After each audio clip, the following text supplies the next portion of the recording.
Welcome to the making of Secrets of the Puzzle. The goal of this project was to integrate an animated character into a realistic setting. Each shot needs to transmit a believability of the character's presence within the film's world.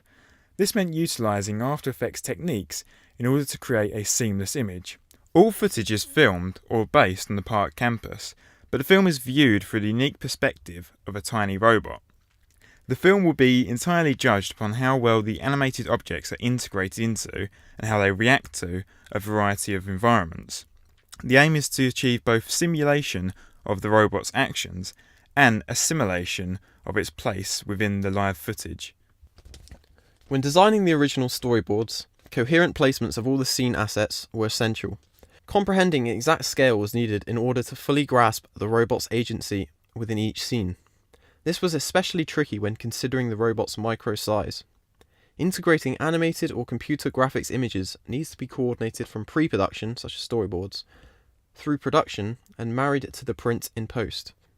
To achieve the feeling of such small height, many close-ups and camera ground placements were planned and needed in order to obtain the desired perspective.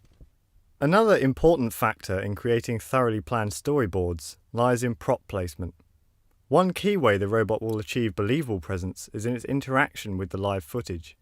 The team planned to achieve this by manipulating props and the environment, whereby the robot can be inserted through post for convincing agency. Manipulation of objects was implemented by using invisible string to move eggs or flip forks, and even used rolled-up paper to create ripple effects in puddles. The team made sure that each setting utilised a prop central to the narrative set pieces. When it came down to modelling and animating within 3ds Max, certain requirements needed adherence. Firstly, the model's textures had to be made to fit with that of the footage. This meant more realistic and intricate textures with a focus on bump mapping. Lighting would have to be changed on each animation render depending on whether the scene took place outside or in a lighted room, such as the computer labs or bar scene. When animating the robot character within 3ds Max, forward movement was kept to a minimum, with only the robot's tracks rotating in order to give the illusion of momentum. This was necessary in order to cater towards optimizing After Effects motion blur tool. One major concern of the team was how to apply real-world physics to the 3D models, especially since some scenes feature heavy use of spilt liquid. However, any worries were quelled as convincing reflections could be made in post. Masks have become an integral part of blending the 3D character into the scenes by controlling the transparency of layers. It is used to great effect when the robot's treads are splashing through a puddle. Using the Star Wars franchise as a point of comparison is helpful, as it provides many cases of well-used computer animated characters, along with many cases of poorly integrated graphics.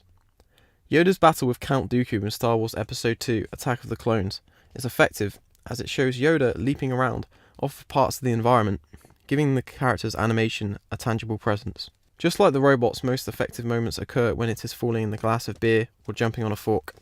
The final scene, featuring the robot having returned to his house, is possibly the film's weak point. The entirely 3D modelled scene creates a jarring effect when positioned next to scenes using captured footage. The scene does not play to the film's strength of having the robot interact with real-world props. A complaint directed against Star Wars Episode I The Phantom Menace is that its over-reliance on computer graphics give it an unrelieved sameness. In other words, an effect is only special in relation to something else, something that isn't. So, in the context of a film built entirely around computer-generated settings, viewers can't distinguish what constitutes a special effect. The team originally planned to physically build a model setting for the final scene in order to have a consistent organic style. However, it was decided that it wasn't really feasible given the group's skills, and it would be much more productive to instead model the robot's house using 3ds Max. As an integral part of the narrative, the scene serves its purpose, but it is a shame the alternative solution was not followed. Like Phantom Menace, it trades naturalism for a more convenient way of creating epic scope. The robot's eyelid animations and emotive gestures create likability and humanisation. The interactions with the environment provide the believability. The team's original vision was to see Park Campus from a different angle by following the adventure of a tiny robot. The film succeeds in blending live-action scenarios with a computer-generated character in a cohesive narrative and journey on a different scale.